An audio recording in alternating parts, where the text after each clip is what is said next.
Hey y'all, thanks for being here. Welcome to community meeting. Welcome. A lot of brand new attendees today, so welcome everyone. We like to meet on occasion to just connect and bring up opportunity for an intuitive discussion around anything that's up in the field. A lot of energies are surging and lots of intensity occurring for a lot of people. Um, yeah, just wanted to make sure you guys that we could all connect. I do want to bring up kind of what we'll be offering, the in-person stuff, and make sure if there's any questions around that those can be addressed. But pretty intuitive process for us whenever we meet. So if any new people or people that have been around feel called to at any point raise your hand, ask questions. Um, or feel called to introduce yourself or share.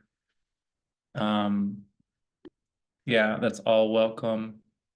And often we open it up with a little guidance from Rachel and we drop in and um, connect to our bodies and for some of you that are driving, that might not be so easy, but it's also an opportunity to learn how to multitask a little bit without going over the edge of things. But yeah, driving or whatever you got going on, I think we'll begin this way and kind of tap into the energetic field together, and then we'll get into some discussions around seeing the mirror, which is the course we'll be teaching in Montana. It's about learning to see the world as your teacher, that the things that happen to you are not without meaning, and everything is a form of communication that's available to tap into. And so reflection processing or recapitulating has a lot to do with getting to know how we get triggered and by what and for what reason, and getting to know ourself through what we're offended by, what makes us happy, what is confronting, what feels comfortable. The more we talk about these things, the more we gain access to knowing what we might do in a situation that is not familiar, how we might respond if somebody were to focus in on us and blame us or project onto us for something going on. There's so many cool adjustments we can make.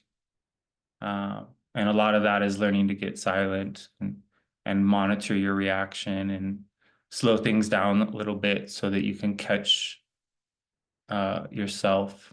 And then also just learning to love yourself when you don't have that capacity and that you get triggered and respond in a way that you didn't know was within you, or a way that you thought you had moved past.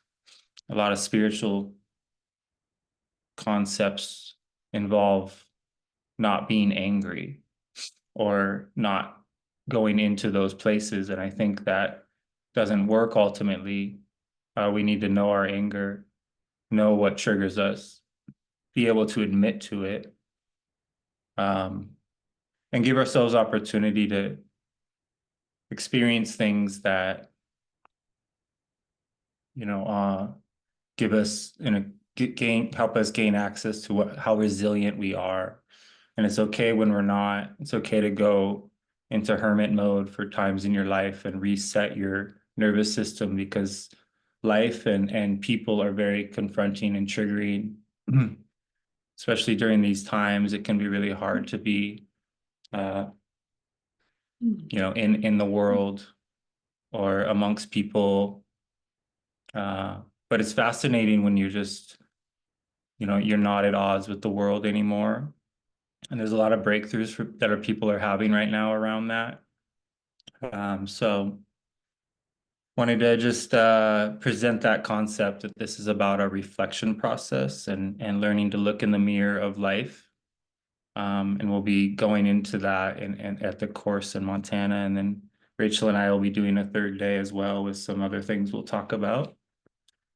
But I'll hand it over to Rachel, but thank you all for being here. Hello, everyone. Yeah, it's really good to be here with you all. Just wanted to touch in too, and we'll get into this probably more later.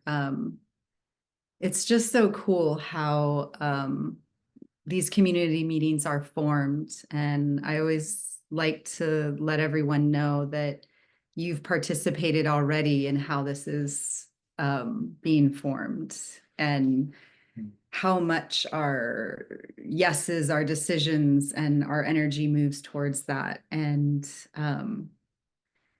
I can typically get a sense of what the energy of the meeting that's coming. Like Joel and I had a 2+ hour conversation this morning. I was like, wow, this is going to be a bigger meeting. I could feel, there was a lot of energy present in us coming together.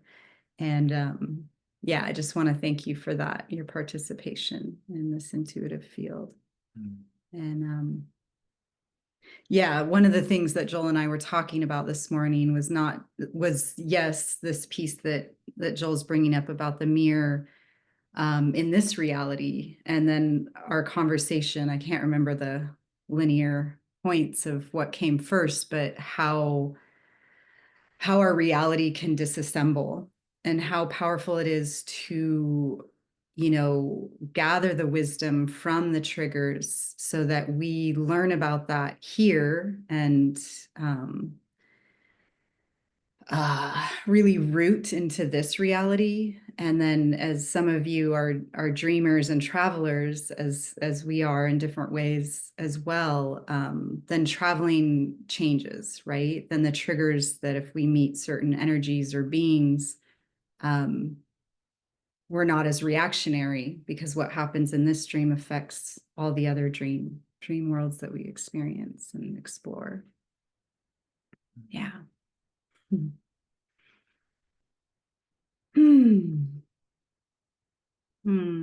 Okay, so I want to also say that driving and doing this form of meditation is perfect. So yada.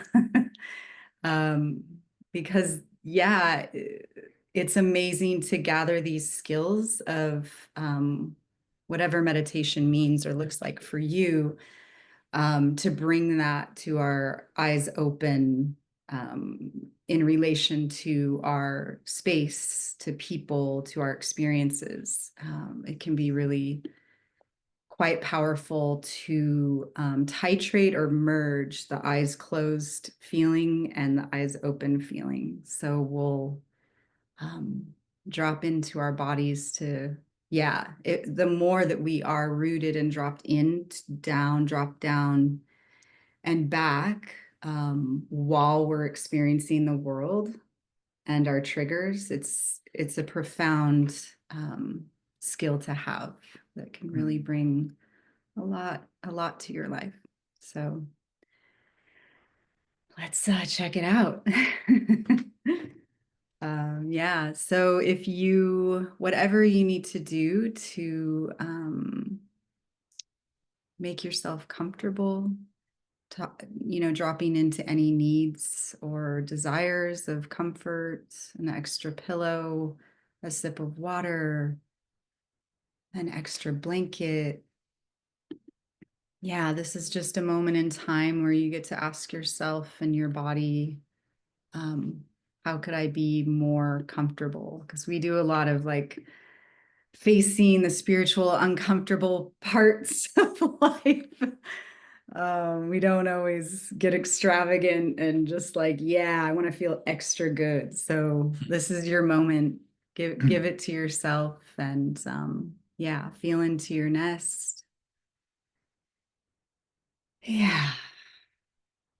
And feel free to lay down. You don't need to be in front of the camera. You can be, yeah, just whatever feels good for you in this moment.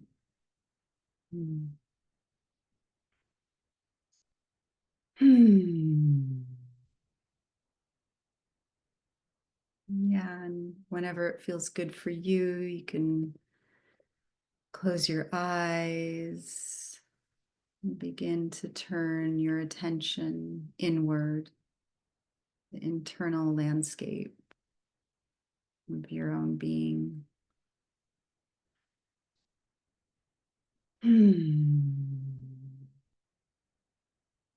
Just beginning to notice what you've arrived with here and what sensations are coming up for you as you tune into the body.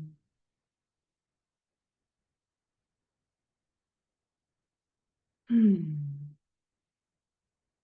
can be a settling that may be occurring, a slowing down, and there can also be the opposite, a speeding up, maybe more dialogue as you begin to notice dialogue. It could be loud, it could be silence, anything in between. Just noticing what's true for you in this moment.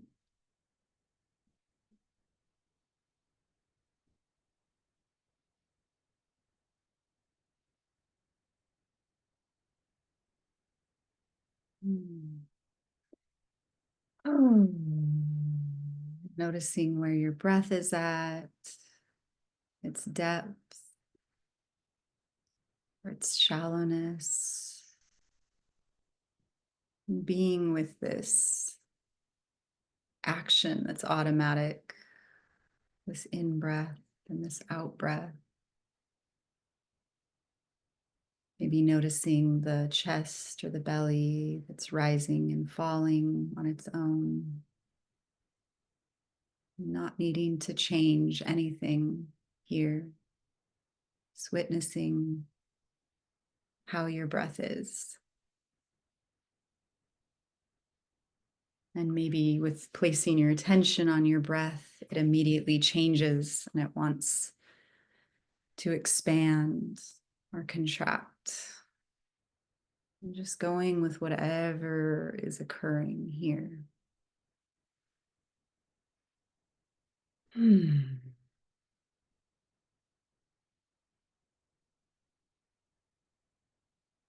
There's an invitation to begin to drop back and down, beginning to feel your energy, all the parts of you that are up, holding anything up or feeling into the upper part of the body, the head, the shoulders, the neck.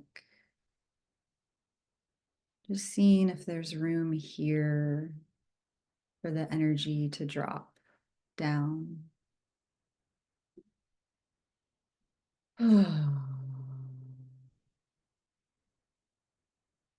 Maybe it's a rush, like a waterfall of, finally the invitation, and it's a full yes, and your body responds in that way.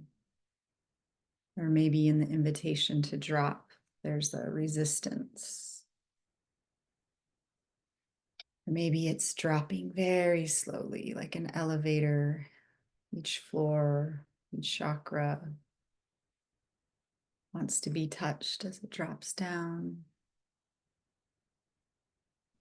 Again, noticing what's true for you and your body in this moment.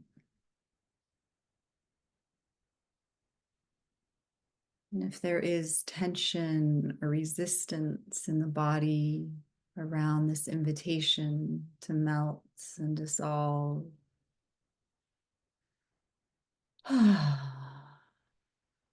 just very caringly, lovingly meet this tension and resistance.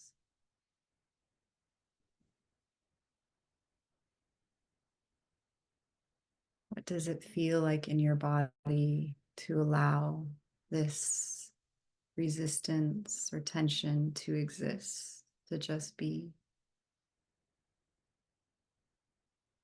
Finding that edge.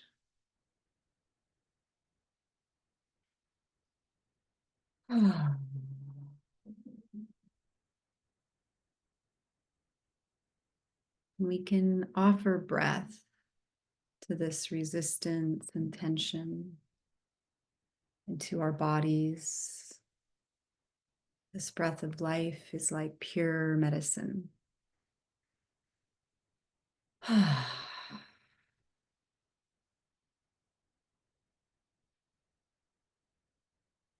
So bringing awareness to the breath and breathing at your own pace here. Seeing if the breath can slow down a little. You can catch all the pieces, all the air, all the magic. Just really feeling it as it fills you. And it can fill your body all the way down, deep into your body, your belly, all the way to your sits bones and your roots.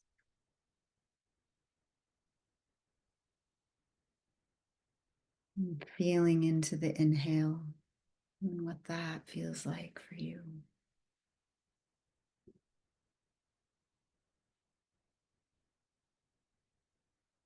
And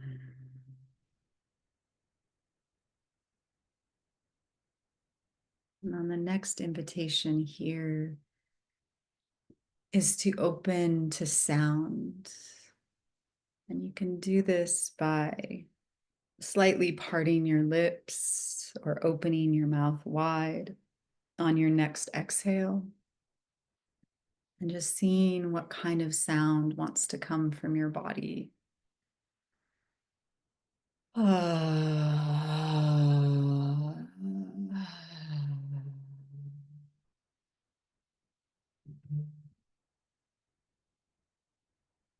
And just exploring what sound is for you right now in this moment. It may be silence. It may be a growl or a guttural moan. Could be a whisper of a word, a hum, a song.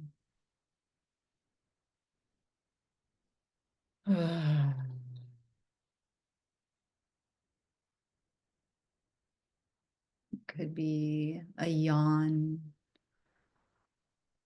A yawn allows your jaw to stretch and maybe release a little tension. And the sound and this yawn can inform the nervous system that it has room to rest and go into the mode of resting. And tuning in here to this word rest and relaxation, of letting go, of melting and dissolving at your own pace. Your body will share this rhythm and this pace with you. So moving with the body, with the energy that's uniquely present for you.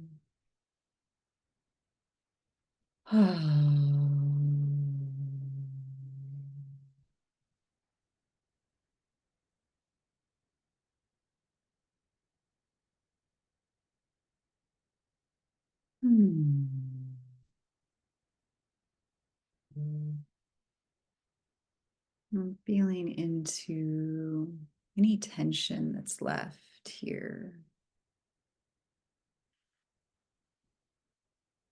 If any, and seeing if you'd like to send this magical medicine breath, this sounding to these places specifically in your body. Maybe noticing if there's some tension in your belly or the back of the neck, shoulders. Just taking some time here to scan the body. Maybe it's communicating loudly. Maybe it's very quiet. Just discovering what's speaking the most or communicating with you, that it wants attention. So just bringing your breath and your attention to this part or these parts of your body. Maybe it's all of your body.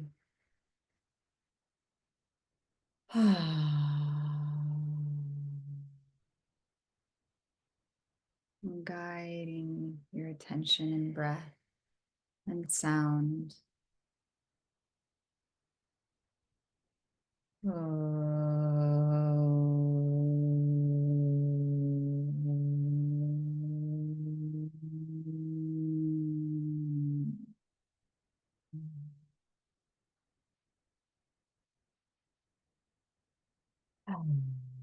And feeling into how the breath, the sounding, this vibration ripples through your body.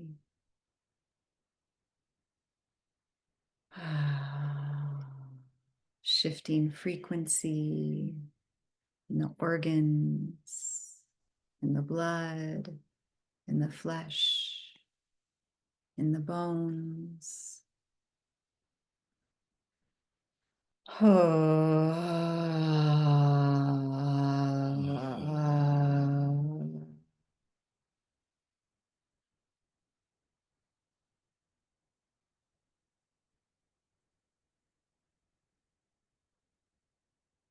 And as more of your being, your energy, and your physicality begins to melt down deep into your body, down into the earth. You might notice the infinite possibilities of relaxation and rest. That there's more there. There's more. There's always more. Dropping deeper.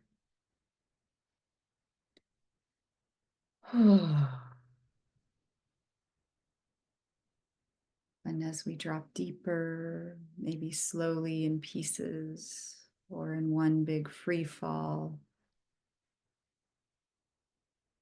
can feel into the Earth Mother here, underneath our being, underneath the support that we're sitting on or lying on or driving in.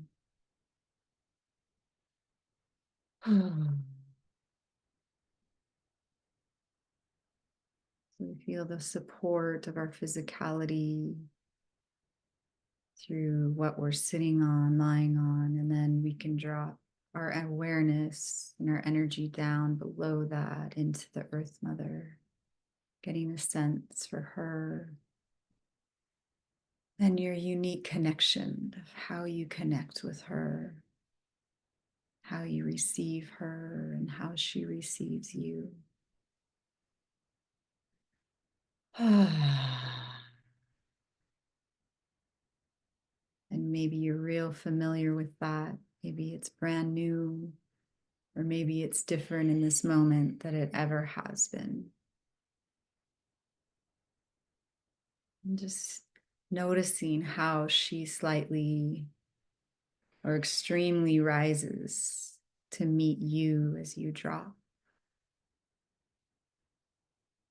Feel into that point of contact here.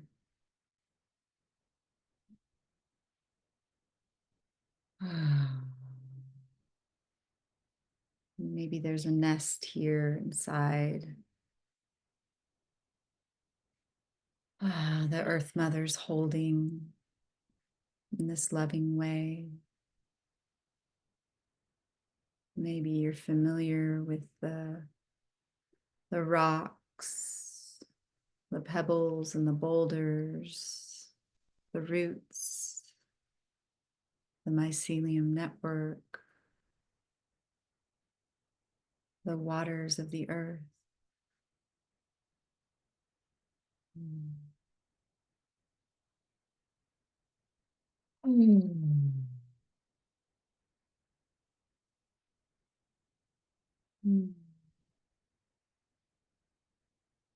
Feeling into this dream of love.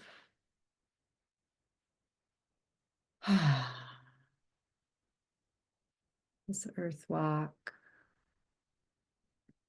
this reality of material and creation. And what that means for you amongst your stories and your sensations. And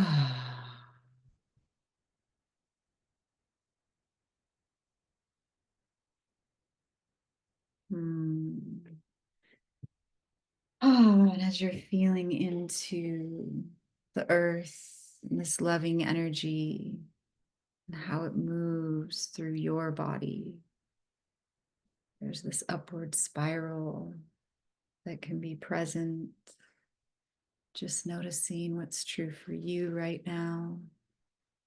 The spiral can rise up through the chakra line, up through your entire body, meeting your heart, and up through the crown chakra, meeting the cosmos, the sun, the stars, the sky, the moon, whatever you connect with up above, and feeling into this energy. There's this radiant light from the sun, this brilliance that can pour into your body. And maybe through a stream of light, a drop of light, or a waterfall. Again, just making contact with the sun's energy, and feeling it caressing every part of your body, over your skin, meeting every cell inside and out, feeling it fill your energetic bubble that's around your physical body.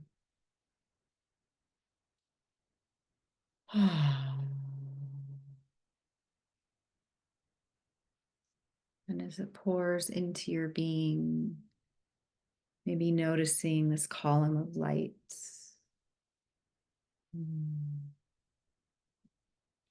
Feeling into the conduit that you are, this core light that meets the earth through your body, meets the sky and the sun, and how these energies meet inside of you.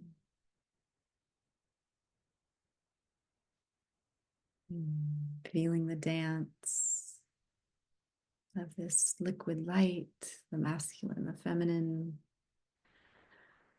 Oh, the dark and the light.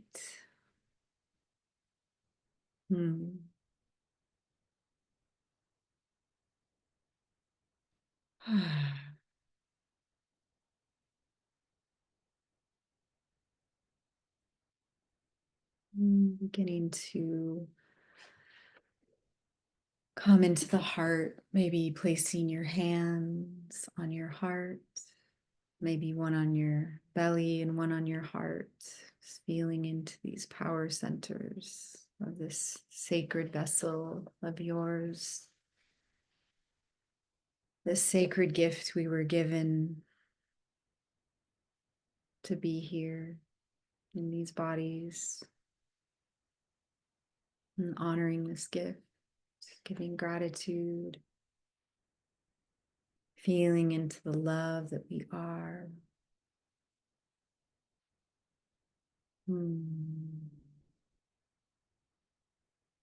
Touching deep into our soul.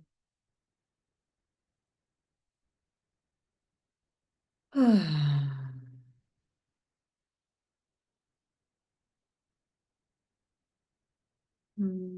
if it feels good for you to begin to stroke this physicality, stroking different parts of your being. Maybe it's your shoulders and your arms, just a very slow, loving caress of the body. You can go over the face if that feels good for you.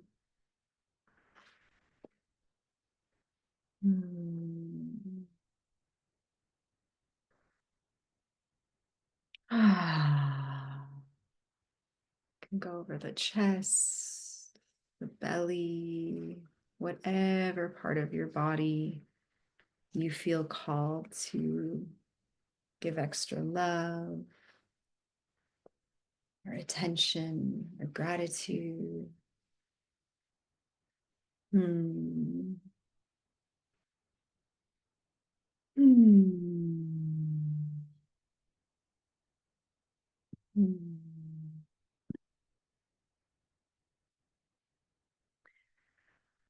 Oh. Maybe taking a few more breaths here, filling the belly.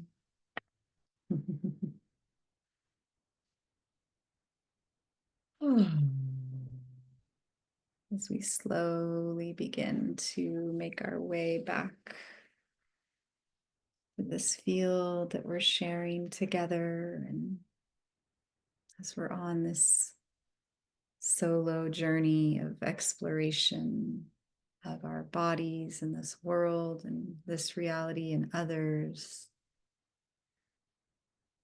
we are very much not alone.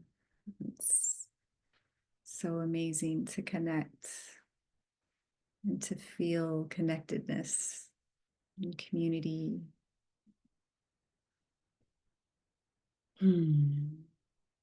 Just want to thank you for this meditation, as you all have contributed, and it's really beautiful.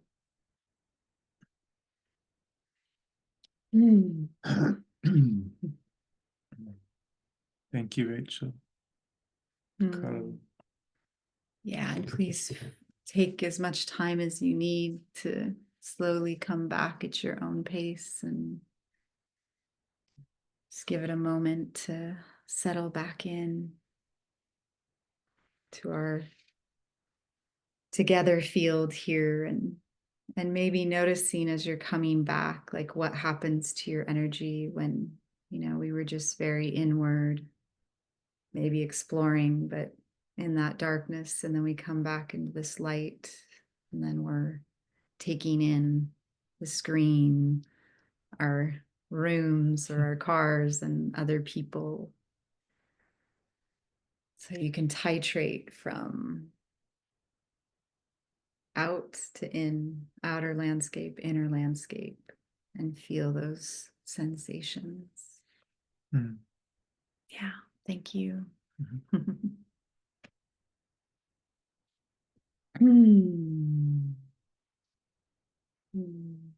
Yeah, learning to do both. It's okay to shut back down and close your eyes again, come in and out. It's beneficial to be able to honor whatever is occurring within you in every moment as much as possible.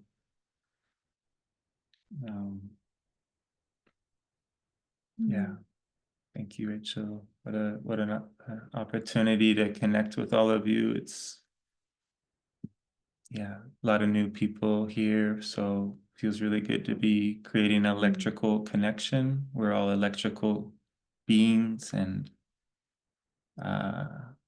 this is not a typical way of connecting, and it's very abstract and very unique. It's unprecedented for us, and hopefully for you. The newness, the abstract is always going to be a little intense. And That's a lot of what the courses that I offer are about, is moving into the abstract, into the realm of outside of the mind, where we encounter pure feelings and do our best to translate with words or with a smile. You know, a lot of what we'll be doing in Missoula is just moving in silence together. And then a unique thing happens when we do that. And it allows for a greater sharing to occur, and a building of like a muscle that's energetic. And we do have more than five senses in theory. And if we could explore beyond, you know, what we've been conditioned to perceive as our limitation, we start to gain access to a vision of how our future could look beyond what our story or our blueprint has so far suggested. And that's the inquiry process, is getting to know what magical part of your blueprint you can utilize to really explore your, what people call your dharma, like what you came here for, your purpose, and being open to where your unique gifts lie and how they could become something supported and reciprocated. And so it's just our ability to do what Rachel just helped us with, to drop, learning to be able to do that for yourself eventually. It's not easy, but for me, the movements is what makes it easier. It's when you allow your body to fall in sync with a body memory, rather than having the linear commanding the actions. But yeah, I just want to, what happens during these courses is a building of intention, a relationship with feelings and nonlinear communication. And there's an electrical experience that occurs. So that's very much the benefit of coming into person. It can be really powerful online as well, and it has been. The in-person, though, is those of you that attended in Montana, it's a lot of energy. And it serves as a means to assist with what that would be like, to have lots of energy all the time. And is that something that could be, if we had our outlets really dialed in, would that be amazing to have the capacity to tap a tremendous amount of vitality and ecstatic experience? And so I believe that's what heals us, is having really beautiful, joyful moments. And we cross a threshold of what's possible when those things happen. And sometimes there's resistance to that because of the uncomfortable nature of having to go back, having had that ecstatic moment, and then the comparison that might be with to the mundane 9 to 5 kind of fear energy that can show up again. But if we keep giving ourselves permission to connect and to heal and to have electrical and electromagnetic balancing occur within our being, we will become more and more comfortable with the range. And then the more joy we experience, the more we will be able to experience and process deeper levels of sadness, which is ultimately where the joy gets stronger. So it's just this really cool, simple and profound thing that many people have discovered. Some people have a lot of joy in their life, but maybe they have a lot of shields. But people like us, the black sheep, the ones that are seen through a lot of the veneer, it's quite a deep journey to navigate the intensity of having to look at things that other people don't see. Because once you see things, you can't unsee them. And so we're in a unique challenge. So rather than compare ourselves to the world, it's important to understand how unique and how different this is than what other people are going through. Yeah, even not even though, but especially the highly developed spiritual people are also great models and teachers of how we tend to get hooked. Like we get hooked by the matrix or the, whatever you want to call that. We also get quite hooked by spirituality. And so we bring in that same patterning of like desire outside of ourselves, or where are we on the path? Oh, I'm this age and I still haven't, or all these things that run in the mind. So a conversation we were having today was a pretty unique one that we haven't had before, things we hadn't touched on. The ancient Toltec sorcerers that got hooked by power. And so like we don't want to feel used, taken advantage of, lied to, hopeless, helpless, weak ever. That's like the worst sensation in the body, right? Or one of them. But our reaction to that, and a lot of times like a mirroring will, a projection of someone else, of their ego taking, like a takedown. And so what do we do when that occurs, when we feel that in our body? A lot of times, a great spiritual practice that people do is disconnect and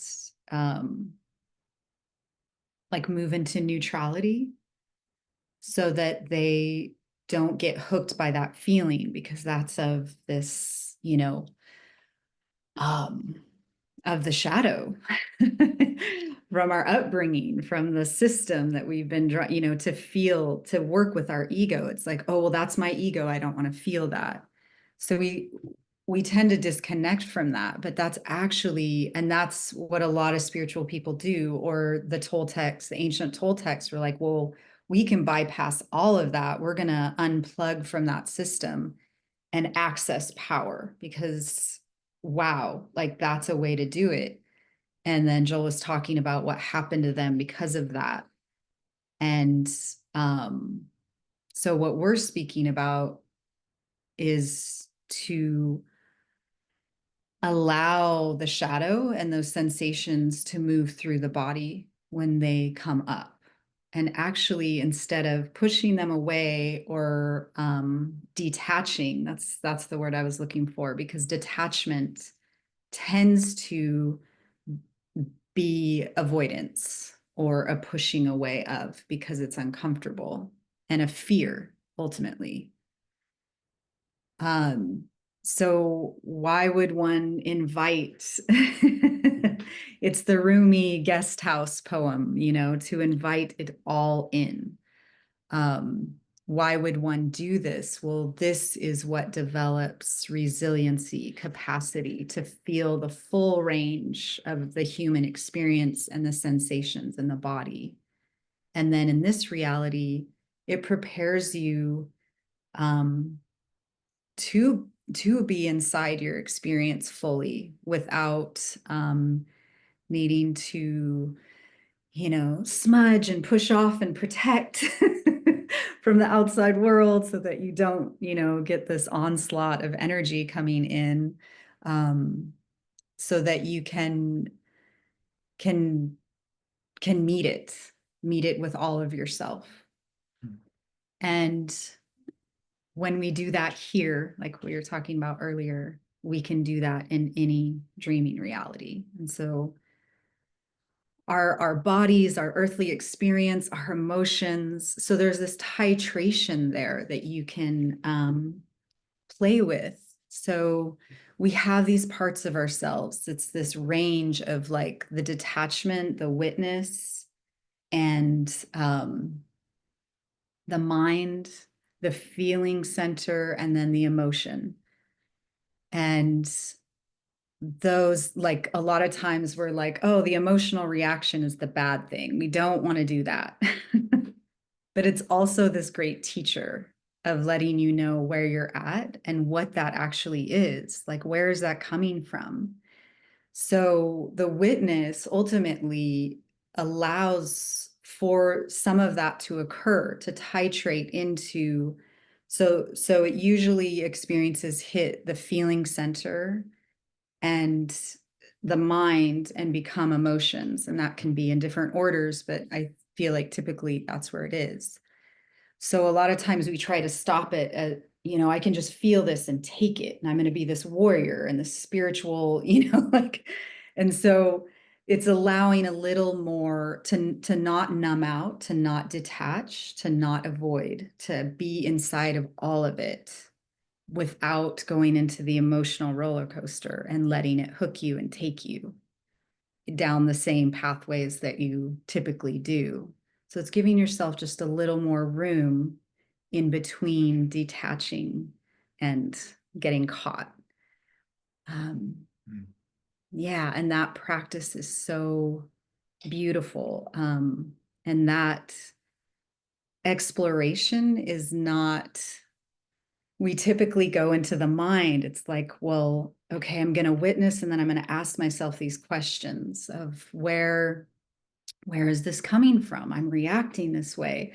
We get pretty judgy about that. Like, oh, fuck, what is this? Why is this happening again? Or so there's this opportunity there to be with that as well, but realize that these questions are not about the answer.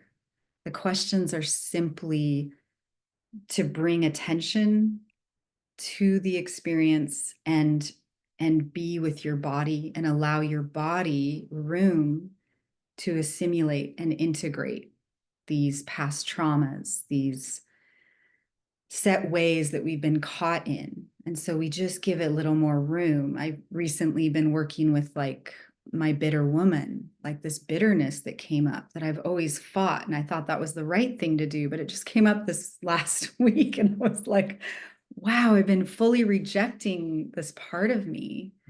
And I was able to say, just in my like, oh God, I've become the bitter woman. How did this happen? In the mind and in reaction. And then I was like, oh, she doesn't need to go away. Come here, bitter woman. I've got you. Like this other part of me could hold space for her, just like that inner child that we can make room for. So I was making room for the bitter woman. And of course, there's no becoming her. You can, in fear of becoming her, you certainly can become her or whatever form, these things are for you. But I stopped fearing her. And now it's like a little funny, like, and I know where she came from. I know the parts and the stories that created that part of her, but now she has more room to inform me of things that I don't know because I'm letting the story just soften. Yeah. Thank you. Yeah, it's looking in the mirror and getting to know these parts of ourselves that we haven't seen before or been able to talk about before. And we all are reflections of each other. We learn so much from hearing someone else's story because we can relate.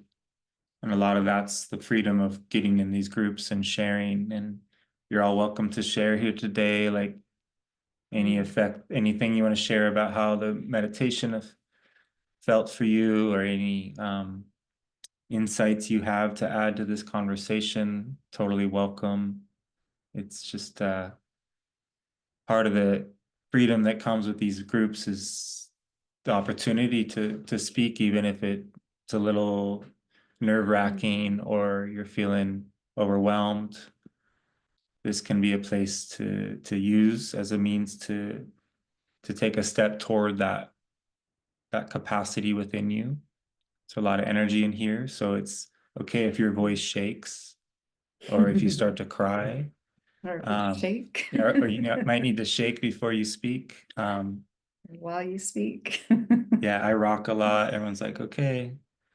It's okay to just be with your intensity and share in whatever way you want to talk shit or make a joke or break up the intensity or Just follow Keon. yeah.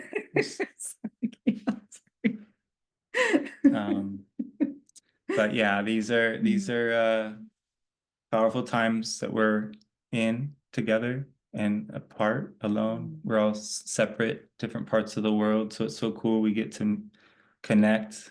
Got some people that it's really different time of day and different time zones. Yeah, feel free to share where you're coming from. Yeah. And so, we have been, as I've said in my courses, we go through the things that help us to be able to offer what's coming up in our courses. So as we set the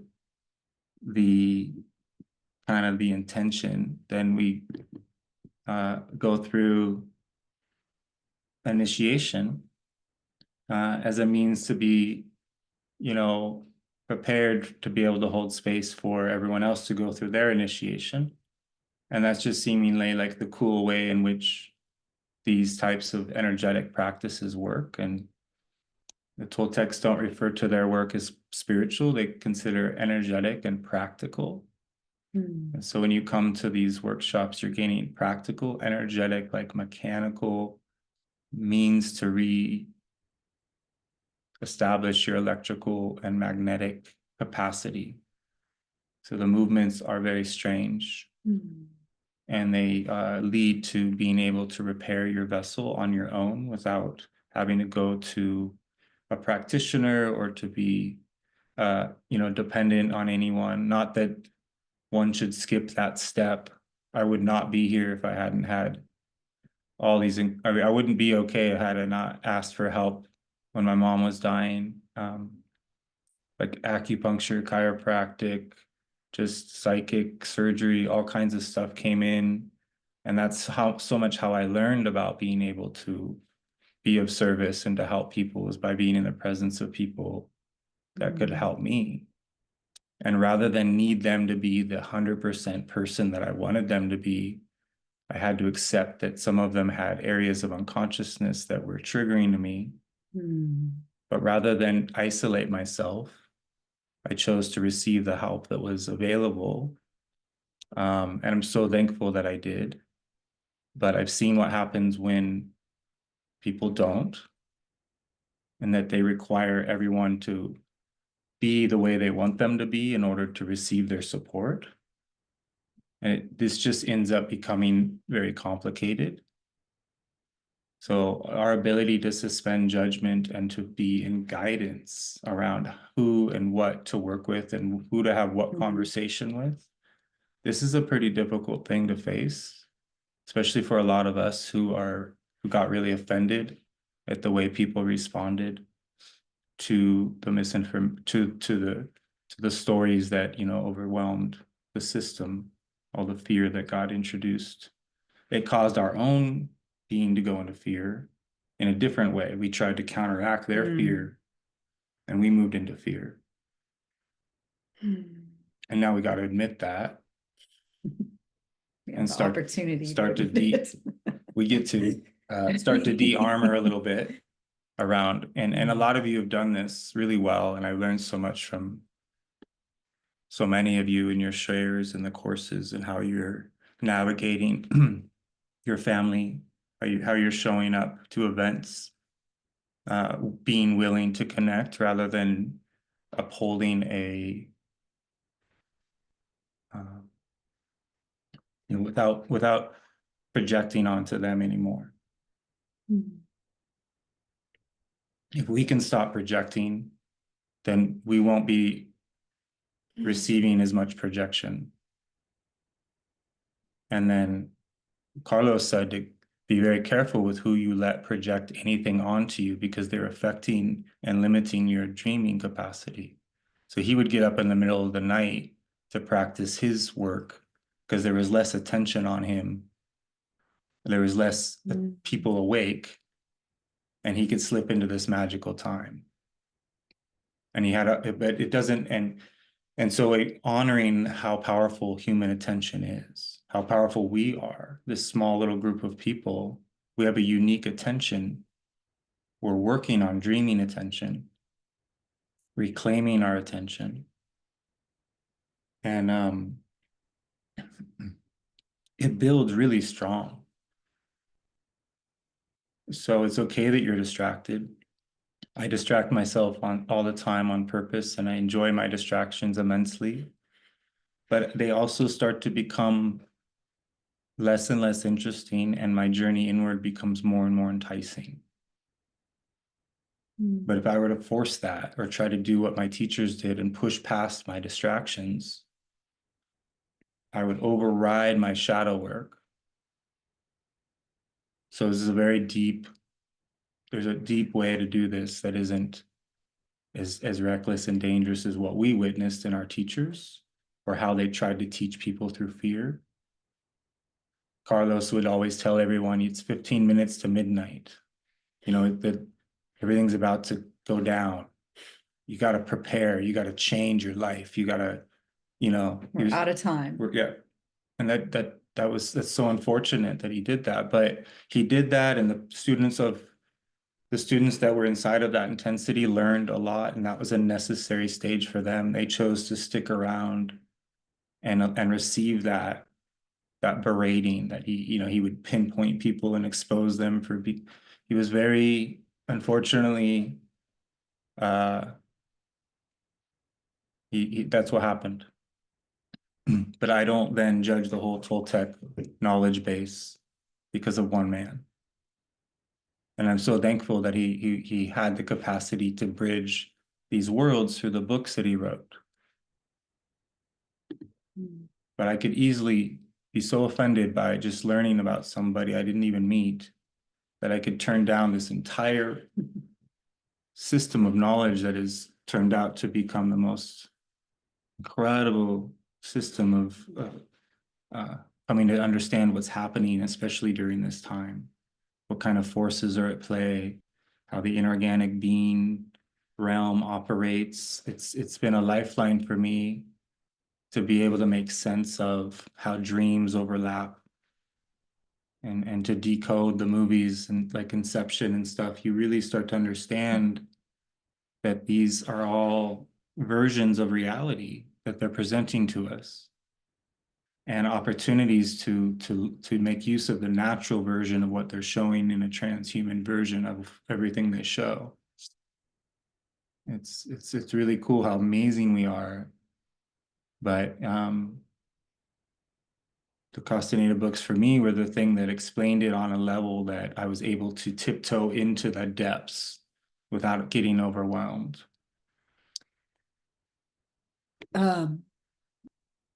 Do you want to go into what we were saying Yeah. about? So, but before you tiptoed, Yeah. we had an intense shadow teacher at a young age. I think most of you know. So, oh, that's cool.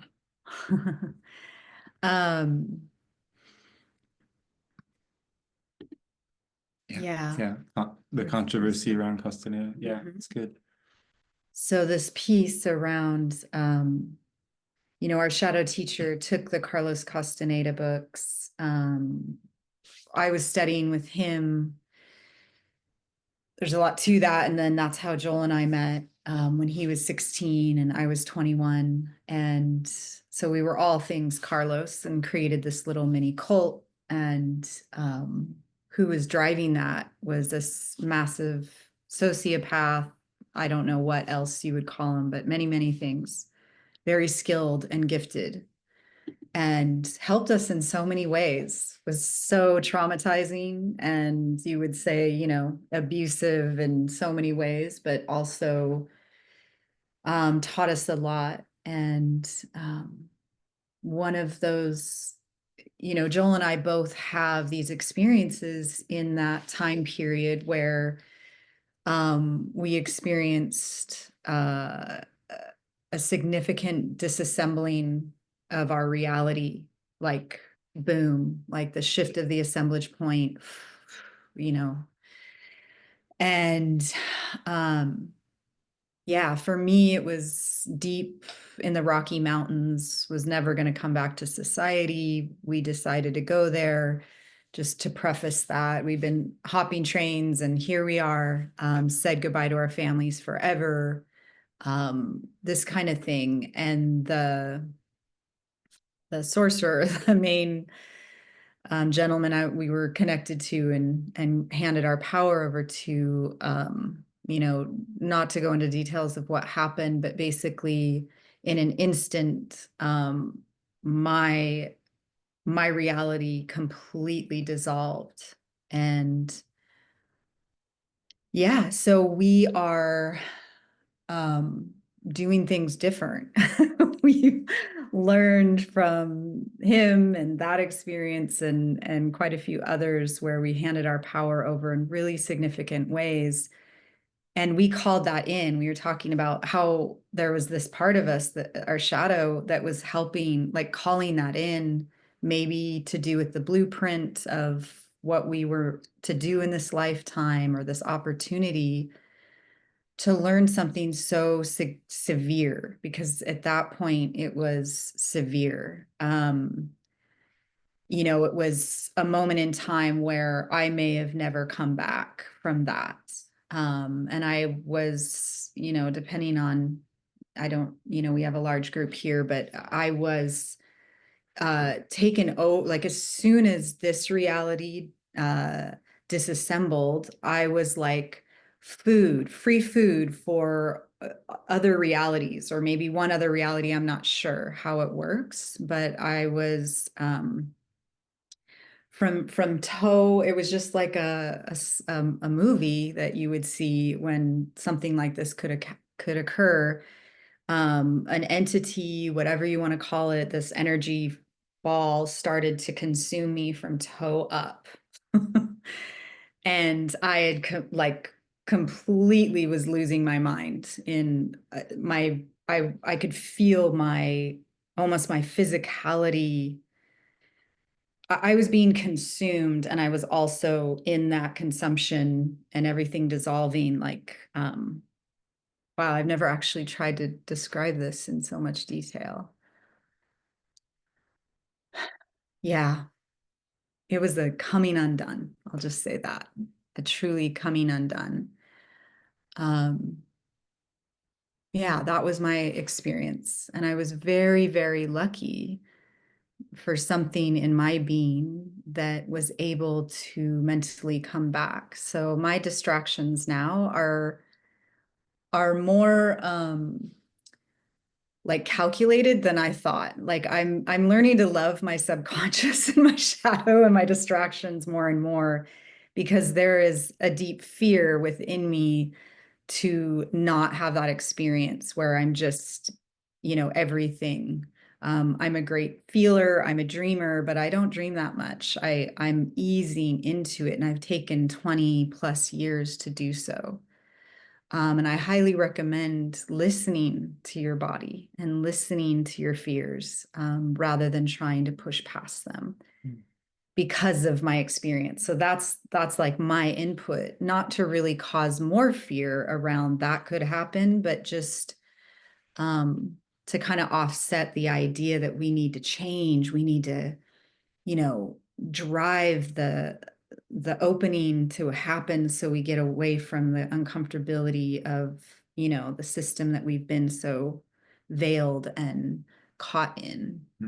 There's other things to be caught in. This actually could be a lot nicer than some other experiences where, yeah, you have more freedom. Yeah. I don't know if that was clear. I got a little lost in my story and how to describe that, but I just felt called to share that with you all. Thank you. Yeah. Yeah. Yeah, our teacher tried to take the Castaneda books and pretend that he was Don Juan, and so he put us in situations as if he was that capable, and he wasn't, and it was insane, but it really worked on some level because he was quite powerful enough to to, to create conditions. Um, so it's, when you read the books and you go through stages of understanding of what these teachers were doing to these apprentices, it was fear-based, it was old school, very effective, but unless you were trained by somebody on how to do something of that nature, our teacher was not trained, he was self-taught, and he just went for it. And he's under the influence of something, obviously, and so we learned a really difficult thing. And so we feel we didn't feel like a lot of people said, why didn't you leave or this and that? But for me, I was really guided to continue, even though I knew and could see these things, because my future self was informing me that I needed to witness certain things in order to understand the pitfalls that come with exploring power. Um, so yeah, uh, maybe he was using your all's power to get all of you through things that he wasn't ready for. It's very much is what happens, the projection of the fear of the person. Yeah. They've isolated and convinced themselves that they're already have achieved certain things, and then take it upon themselves to project onto you their own lack of experience so that you can experience for them. And that is the power exchange. So you're handing your power, they're utilizing that power, and they're giving, we received power as well. We received an experience of power through what he knew. So there was an exchange with multiple cult members that we've experienced. There was an exchange. They took power, but they also, I feel like, were upfront, actually. Like this isn't, neither one of them were nice or trying to pretend. It wasn't as covert as we kind of, our victims thought it was. When we kind of came out of it and we're like, fuck, we got destroyed, and they did it, they were bad. There was an exchange. Yeah, they even warned us, Yeah. You're warned. You keep coming around here. This is shit's The about, lion but you live inside of these projections of your own fantasy around how we're gonna escape the matrix. And we were really terrified of society. We thought, that there was nobody out there. And then to have somebody show up and explain to us why there was nobody out there, so that we could have a reference for and there was no internet. There was no, when I began it, being like 17. So that was, 1990, around, 1990. There was very little connecting with anything outside of your family, your school, I didn't travel a lot back then, so there wasn't the outside world except for through news, which, rejected years before that. So, yeah. Yeah, and then on top of that is the classic cult thing, is that if you don't keep up, you'll be left behind. I'm not going to wait for you, and then, this is what Carlos said to his students as well, is like, we need to move into a different layer of the onion together. So you're going to have to expedite your process. And a lot of the people that tried to do that flipped their lid, trying to move beyond, where they were at. And especially the women, because when women utilize the masculine as a means to try to copy the masculine as a means to do things, they cut themselves off from their power. And these women did become very male-like, so the beauty of things is that we learned so much from seeing this, and the time that we're in, where You're going to see a lot of charlatan stuff. You're going to see a lot of really powerful cult-like stuff start to get really intense because the veil's lifting and people that are into power are going to present themselves and offer ways for others to experience really incredibly intense things. Like the reason we got exposed to nonlinear inorganic beings was because our teacher had attracted them. And so it's not like, you know, it's not easy to come to terms with how this place of power operates. And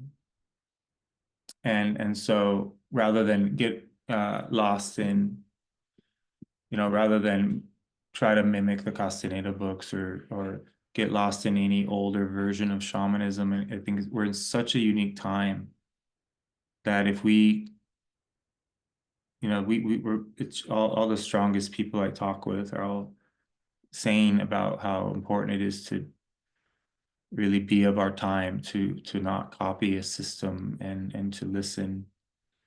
It doesn't mean that we can't benefit though from incredible offerings or poetry from the past that might circle back around to really be the thing that liberates you in the moment. But great opportunity to get to know ourselves without comparing or, so coming out of spirituality, coming out of religion, um, it's quite there's so many layers of hypnosis and so many of us are already undoing so many different kinds, but there's some real base level hypnosis that is more in the realm of emotion, in the realm of, what is unresolved within our being around forgiveness or closure in relationships. Like speaking of this stuff, it's not easy to,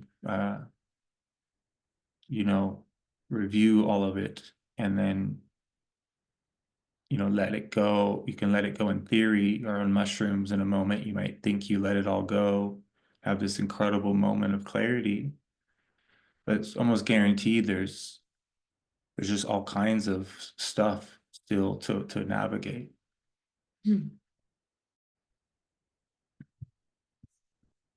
Checking in if anyone feels called to contribute to the discussion or ask any questions about training with us or all right, Janet, hi.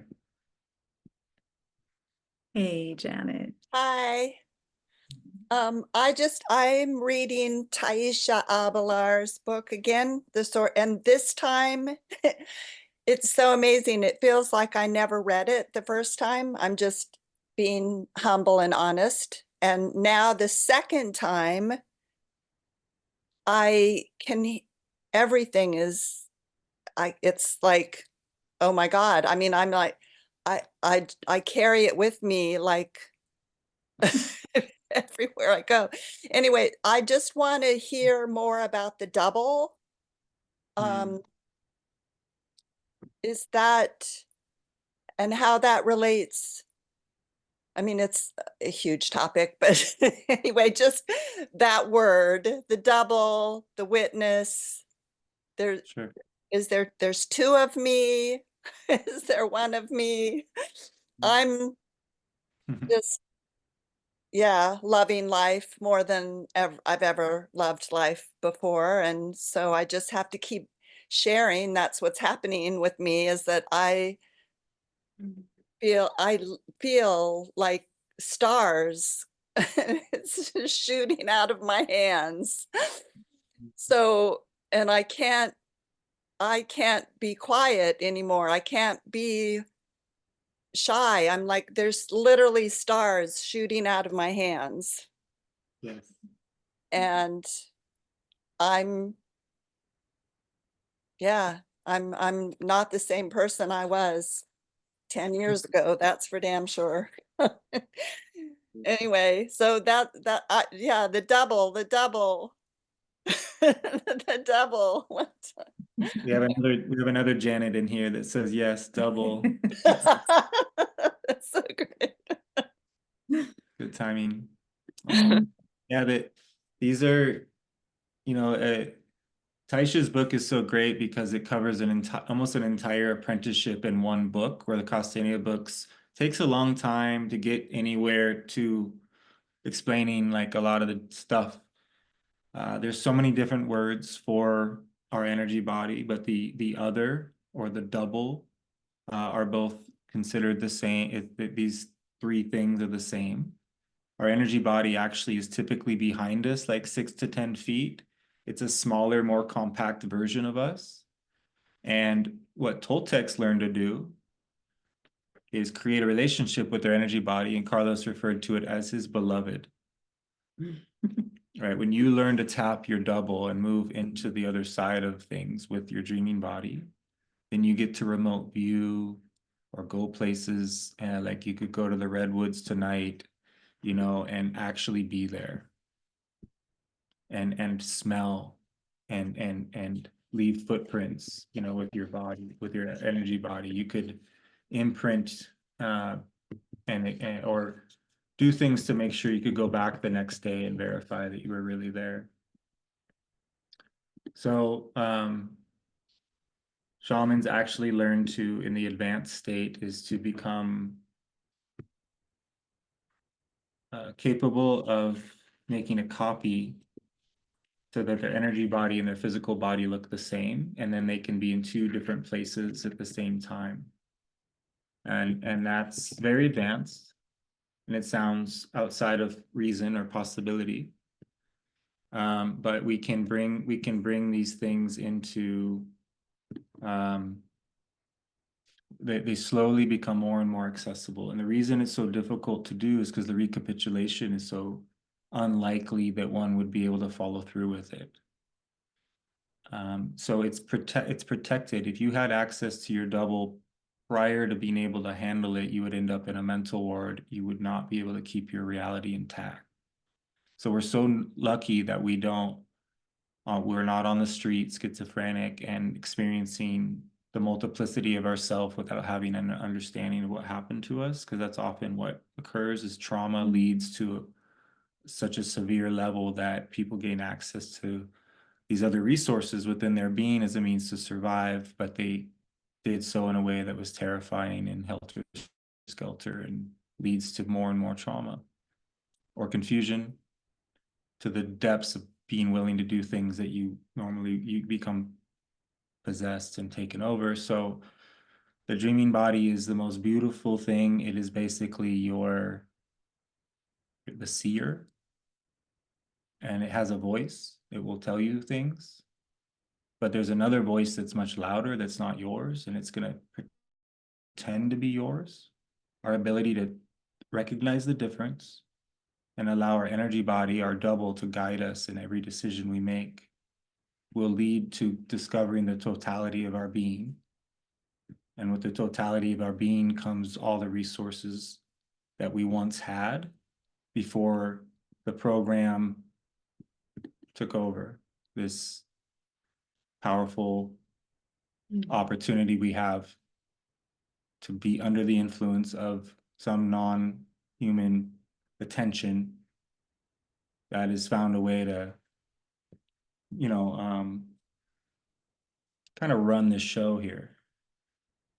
It's not a negative though. This is just is what it is. And our double is the solution. Our ability to listen to that part of our being is the seer, and the seer it says things very clearly. It doesn't question itself. It knows things directly. It'll answer things honestly. And so the combination of that and then listening to our death, realizing that we are mortal, those two forces sort of serve as a means to make full use of our energetic awareness while we, you know, get real clear on your purpose on how you want to spend the rest of your days. You start to be patient and wait for these things to develop, because that's where it happens. It's very subtle, it's very soft, it's very feminine, it's very magical, and it comes at the strangest times. You'll have encounters with your dreaming body that will reveal more and more of what you're capable of. So yeah, the books are powerful. They will remind you, and they protect you as well. You're not meant to receive certain things until a certain stage. So thank you for asking about that. Good to hear from you, Janet. Kathy, hello, welcome. Hello. Hey. Oh, can you hear me? Yep. Yeah. Yeah, okay. Hey, Kat. Hello. I just wanted to say, what you guys are doing it's so unique and it's so important. And I just want to thank you for, you know, like stepping out and just presenting this material to us and, making these offerings because I feel like in a lot of ways that, and I don't want to speak for everybody in this group, but I think that maybe, at least for me, I feel like I'm kind of waking up from a dream right now, like I'm waking up from this, like kind of, you know, darkness, like this shadow that's been cast over. And, there's been so many of these, like, I guess you might call them ideologies, that have been, just unconsciously thrown at us, that to, like be able to start to recognize who we truly are, who our true self, what our true self is, because I've, personally have felt very lost in regards to that in the last, several years. And when you do start to kind of peel these layers and wake up, it can be a bit shocking at times, even to like Rachel, you had mentioned like that bitter woman, like who is that? And it's like all of a sudden these parts of, myself are like coming forward like, wow, who is that? Who is that person that's been in operation here, unknowingly, subconsciously, or unconsciously, really. So like, and then to just really hold what you guys are doing, to just like kind of awaken these, even these greater parts of ourselves, that we can really experience the richness and the fullness of what it is to be human right now on this planet. And, it's just, it's just really beautiful. I just felt really inspired by what you guys were sharing. So thank you. And I hope that I can make it up to Montana too. Yeah. But Please, yeah. please, if you can, yeah. Thank you, Kathy. It's such an honor to receive that support from you and that acknowledgement. We're so thankful to be, this was never the plan. It was always to be private, and Yeah. so it just got really strong at one point to do this. And then I'm so glad we listened, because we were very alone, didn't know anybody, and now we know so many incredible, magical people, and there's more coming in. You can feel it. Like, it's quite unique what we've gone through, and therefore to even talk about it, and just how unprecedented it is to kind of take the different things we've taken from different experiences and present it in a way that was what was not easy work to get to. We had to like purify it within our own relating and communicating, and we're still inside of that much intensely. So it's an ongoing laboratory experiment. But that's how, that's that if we show up as what Carol Tiggs says, if we show up as a beginner every time, then we're good to go. So we're just learning, we're just novices. We're really, I talk to dreamers, women, men that have most incredible experiences outside of my range. I just have a way of talking about it that can help them understand what they got themselves into. I'm not claiming to be all that far along, and Rachel isn't either, but we have a unique perspective that we're offering, and that's what makes it different. Is we're not trying to teach, really, we're actually here to learn. And some people say that, but how often are they doing that? And so we're doing our best to do that, is to be of service in that way. Yeah, I like how you said it, Kathy. Thank you. Just like you're waking, like just now waking up from this dream. I could so relate to that. And it was beautiful when you said that, because I was like, oh, me too. Like it's so, and I think we all are in our own perspective of our relationship to that. And yeah, I mean, like when we say we're processing this and then we share it, we're each meeting there is like this threshold that we go through and we're like, oh, there it is again, this messiness that occurs between us and personally. And then we're like, okay, we can show up with more of ourselves, I feel like, and also humbling us, like, oh shit, we're not coming with the peaceful, we're not in pure joy, we're not transmitting this bliss. We're just coming through.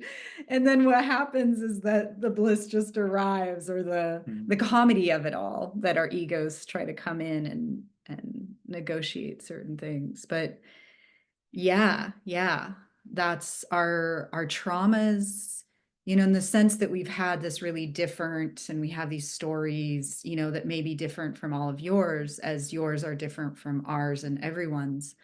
We still can, we're going through these gates, and our traumas and our shadows are what we all can, I feel like, relate about, that they're transforming us. They weren't ever there to take us down. They were there to help us to go through this earthly process and recollect our soul pieces as they were scattered when we experienced those deeper traumas.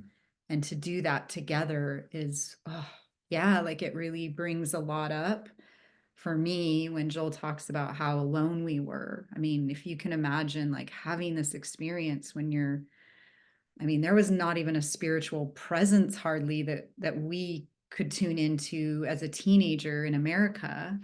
And then, starting to shift your assemblage point, and everything was crazy. It was just really wild, and it led to a really alone adulthood. Just feeling like, well, we're so weird. We're so traumatized. We're so that, we would try to relate to the parent, we have children. The playground was like hell for me. Do we have to go to the playground to be with all the moms and the kids and this, like, it was just so abstract for me. And I tried to be inside of it, and it was just so rough, just felt more and more alone, even amongst more people. So it's such a treasure over the years that we've gotten to know more people and connected, and then now here years later, like this international community, it's like, oh my God, we're not alone. And I know a lot of you have felt that in different ways inside your own stories. So it's such a pleasure, really touches my heart. Yeah, to be with all of you. It's yeah, it's a big deal. Awesome. Thank you, Kathy. Oh, yeah, thank you, Kathy.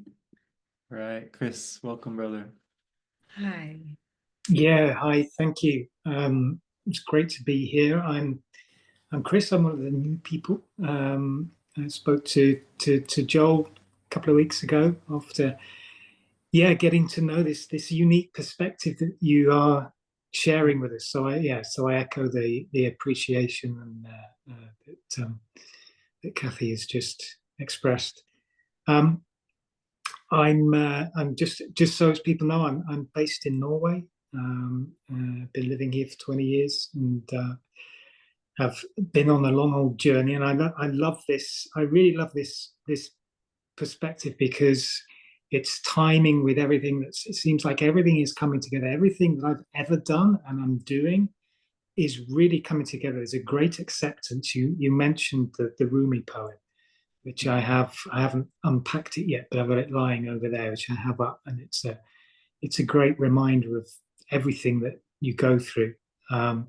But these are incredible times, and I'm new here. I also feel like everything is new. I wake up every day. I wake up, it's like it's a new, everything is new. But I've got a question, and I'd really like you, to both of you, to just let me know what you think. One of the things that's coming into my sort of realm of experience at the moment in my life is the opportunity, or the I suppose it's the opportunity to, as I'm becoming more, I suppose, knowing of myself. I would phrase it as I'm becoming more sovereign. I'm getting in touch with that, that whatever it is, if it's source, but it's giving a great deal of like satisfaction. I'm really like happy with myself and where I'm going these days. And what's going on is that there's a group of people here, and we're talking about not signing out of the matrix, but it's a way of declaring your sovereignty from a contractual, almost like a contractual basis. You're getting out of, or you're seeing that part of this experience has been manipulated to the extent that your birth certificate has been used in certain ways to create this fictive character in a way. Because we are much more than that. We are this energy body that is behind us. This kind of physical form that we have is like the end result. We're much more than that, like we've spoken about. So I'll get to the question now. Is there a necessity to, like, contractually say, right, no, I'm not part of this matrix now. I'm creating my own matrix with other people, and therefore I have to sign myself out, or I have to disconnect? Or is it just a question of just energetically doing it? That's kind of, I'll stop there. Depends on who you ask. It's a great question. A lot of people are going down this route of unbinding in that way. And Don Juan said, I do not go along with agreements I did not adhere to, right? So there is a power that you can take back from in this opportunity. And there's some really unique, energetic people that are doing so in a beautiful way, and it's really lighthearted. And then there's a lot of people doing it that it's a lot of fear, and they think that they need to do this in order to be free. And I would disagree. I think you do what the Toltec teaches, what they teach is that there's another way entirely. And in fact, they recommend not going to battle with tyrants. They say it's good to make fun of them, but they're a necessary part of this realm. And that we're not here to usher in a utopian environment. There will always be this element of tyranny. Our ability to, like the old sorcerers would get themselves caught on purpose to be put in chains in order to talk to the other people in order to help them escape, because they weren't limited. They knew they could free themselves. So they would walk right into the most insane situations of slavery on purpose, because they know this is a dream and they're okay with their death, and they know they won't die because they're not afraid to die, and they know there's always a window of opportunity to slip between the cracks, to discover some Houdini opening, or convince somebody to give you the key to the there's magical experiences to be had in every direction. So you might want to go face the tyrants and piss them off and be on that list.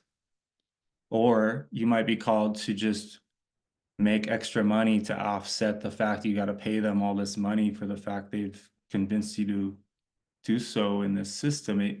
It's just a matter of how much attention it draws from your lucidity. So I'm seeing people get caught up in it, and then they're not able to focus on their imagination and creativity. It drains them. It becomes too much paperwork. And then they realize they weren't energetically prepared to stand in the way that one needs to stand. But I just met this old hippie. He's been doing this since the 80s. He's never cut his hair. He just goes into court and he laughs at him, and they just can't touch him because he just doesn't care. And I don't know how you get to that place, but if you can do that, then I think that's what it's about. It's just like, it's got to be so from a place of total abundance and not trying to win a battle. Yeah. Yeah, I totally get that. It's very the feeling at the moment is very much not there is an us and them, but with what you're presenting and how you're presenting this knowledge, and with the whole Castanea stuff, I see it as a case of, well, I'm in I have a normal job. I say a normal job. I have a regular job. I get a salary, I pay taxes, and I have a job that I really enjoy. So I see this job as a way of, well, I'm in the system, I'm in the matrix, but I'm actually using it very much as a training ground. And if I am going to go down this route of, declaring my sovereignty and saying I'm no longer part of the Vatican, it's not as though I'm like rejecting anything. It's part of the overall experience. There's a whole, at the moment there's a wholesome feeling that it's symbolic in the sense that we're in a physical experience. Then it seems that there is a relevance to just say, right, this is that, but I'm good with all of it anyway. It's not like I'm rejecting my experience. It's part of the experience. But that was really, that was well answered. Thanks for that, Jill. Yeah. Yeah. Beautiful. Yeah. It's not a necessity unless it's a necessity for you, right? And the victim, like, to get to know our victim and the activist inside of us. And so, yes, it's great to go towards abundance and to feel that out, but it's also maybe the victim wants to play something out and go get drained to learn what it doesn't want to do. So a lot of people went down that route, in the last few years, and were like, oh, this is a fuck no. And I'm getting out of the system and rejecting it, because they needed to go through that process to realize, oh shit, now I'm really drained. I have nothing. And, this conundrum comes up. So I really feel like it's so unique to each individual's experience and what they're wanting to experience in life. And that's, we each get to choose that. That's what choice is. It's so beautiful. Thank you so much. Thank you. Yes, that's awesome. Thank you. Yeah. All right, Bruce. Hello, brother. How's it going, man? Hello.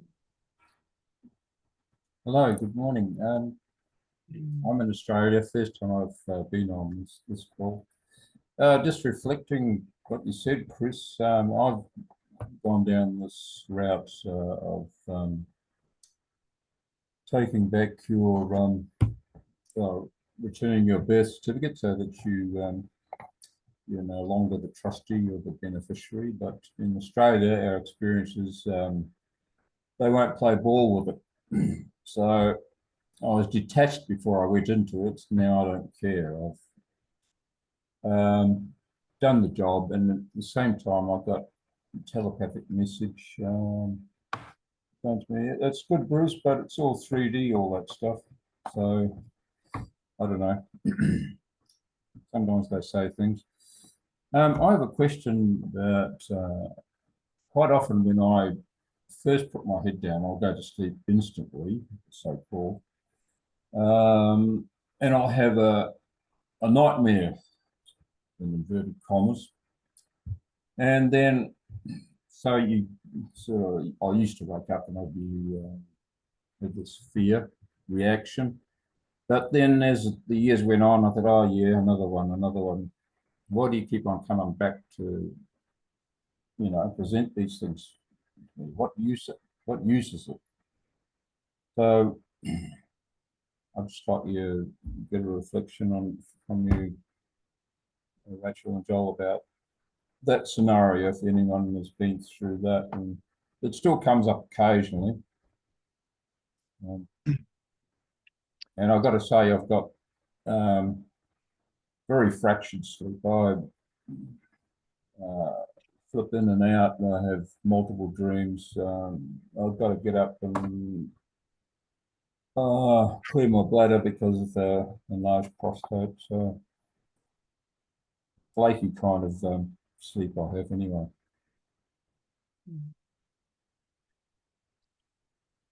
Well, I had night terrors as a kid. I grew up always kind of being scared of going to sleep. And then after we left this first teacher and we moved into a different apprenticeship, I was battling him, whether it was him or an interdimensional being or my imagination. I was having nightmares nightly and kicking, screaming, sweating, waking up, fucking, you can't breathe like every night, just totally uncomfortably intense all the time. And I don't wish it on anyone. Sleep deprivation can really spin you out and not being able to trust your body to just drop off. But on the flip side of it, I haven't had any of that for years because my life is I resolved things within my being around how I learned how to be inside of the dark at night in the wilderness. I learned how to walk toward the things that were normally intimidating and uncomfortable. And then my nightmares, even though they didn't change, they became interesting. I started seeing them not as nightmares anymore, but as experiences with power, reflections of my fear, reflections of my trauma, because the areas in which these things got to me had to do with my wounding, or with women, men, teachers, childhood fears of being seen as different than I wanted to be seen, real base stuff, but really powerful stuff that I promise gets resolved in the dreams when it gets resolved here.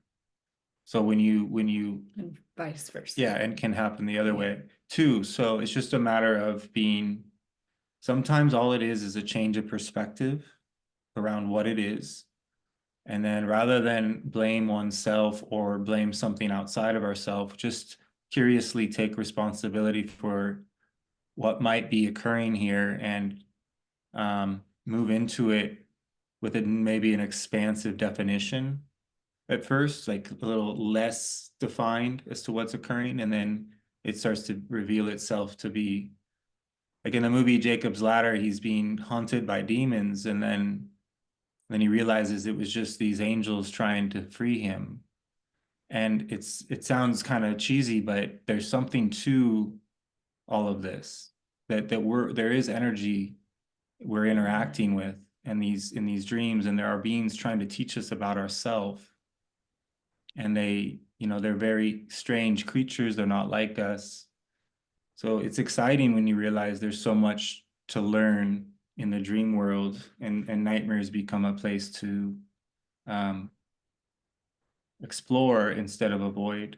But it's not easy. I'm not saying or suggesting that you should do anything different than you are, but letting that concept sort of resonate over time. Yeah. Thank you. Yeah, thanks for sharing. That's powerful. Yeah. It's good to speak about what we're experiencing. It helps it helps us to get the support we need sometimes is just by talking about it. It changes things so much. So, Yeah. right. Yeah. Curiosity and that witness, like we were speaking about earlier, especially in dream time. Yeah.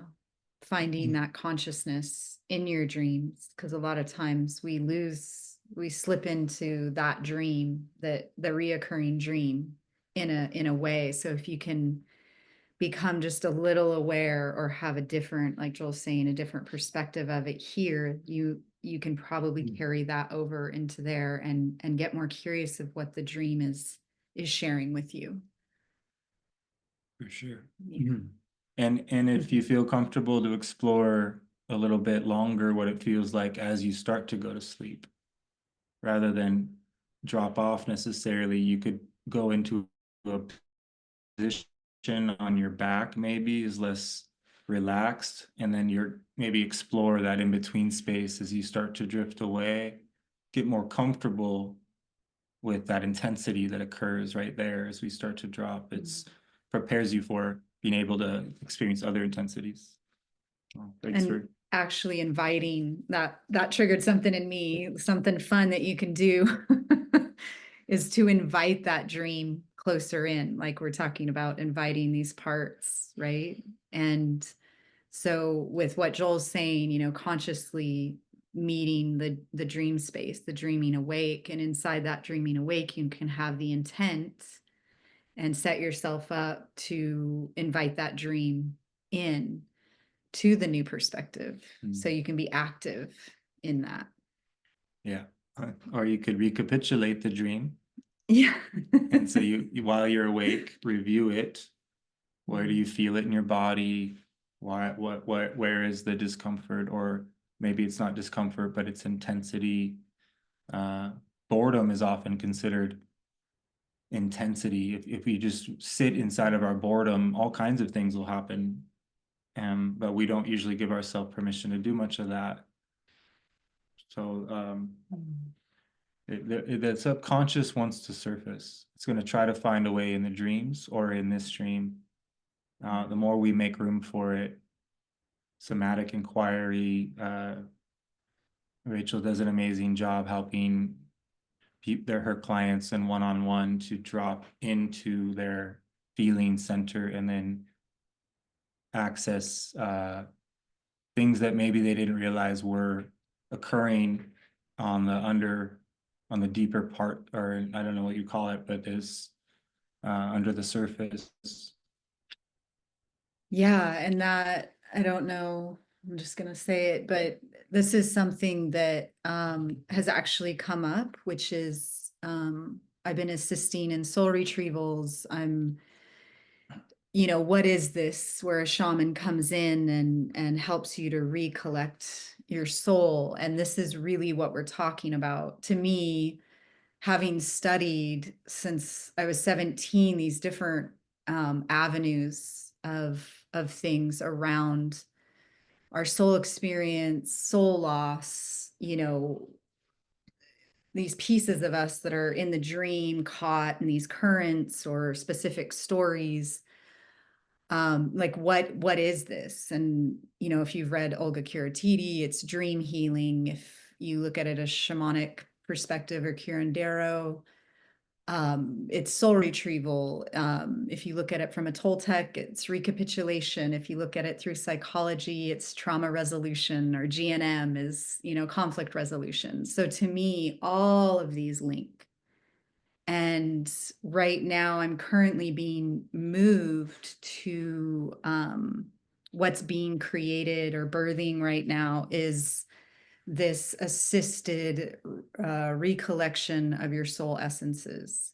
So that's something that I feel like is an offering that is coming where and Joel's, we're still feeling into this, but I feel comfortable just saying that for myself right now. It's something where we're not interested in overriding your power and your journey, but for those who have worked with us and are coming to that, the intensity of recollecting, like that it's up, like there's this piece, and that we're here to assist that. And there's a way to do a solo soul retrieval for yourself, and to assist you in doing that is something that I'm really feeling strong about, to co-create with others. And that it's not so much a scary thing or someone that we call on from a shaman to kind of do it for us. But it's not something that you do alone either, that the community welcomes back your soul when it comes in. So there's a distinct community part of not doing it alone. Yeah. Well, all right. Well, hey Rob, how's it going, brother? Hey Joel. Hey Rachel. What's up, Man. everyone? So yeah, it's very interesting how just like the last few comments were pretty much what I was going to ask about. And then what are you just talking about the soul retrieval? I talked about this with Joel on my last one-on-one. You know, for those that don't know, kind of just briefly my story, right? I had a, pretty major car accident, T-boned. My SUV went airborne, landed on its side. Like it was just very intense. And like I escaped from the SUV and I just like collapsed on the side of the road, and just like this intense experience with ambulance and fire trucks, and like me just kind of like losing my body and just like being in this like you just go from driving to the dentist one moment and then the next moment you just got your world rocked. And so like that marked, I was like my half, 28 years old, and so like there's like I'm 41 now, so like I have like the pre-accident life and then the post-accident life. And now even though I've been able to like learn these, over a decade of, living with the results of, the car accident, like I'm thankful for that event, but I know that something was like left on that road. And it's, I tried doing like the EMDR stuff with like the psychologist, and that seemed to like trigger stuff, and like it didn't go well. And so like I don't know the shamanic way of handling an event like that. Um, maybe it's just the same as, we all have different traumas in our life, and that just was like, a very intense one. But I'm interested in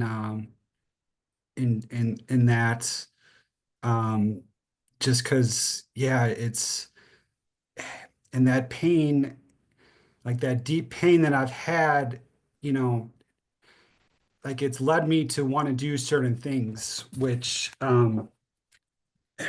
it's like when you have this, like it just moves you, right? It's energy. It's like this deep energy. And so like I would start to do like adrenaline seeking activities, right? Like storm chasing and like wanting to be in like a tornado or see a tornado and all this stuff.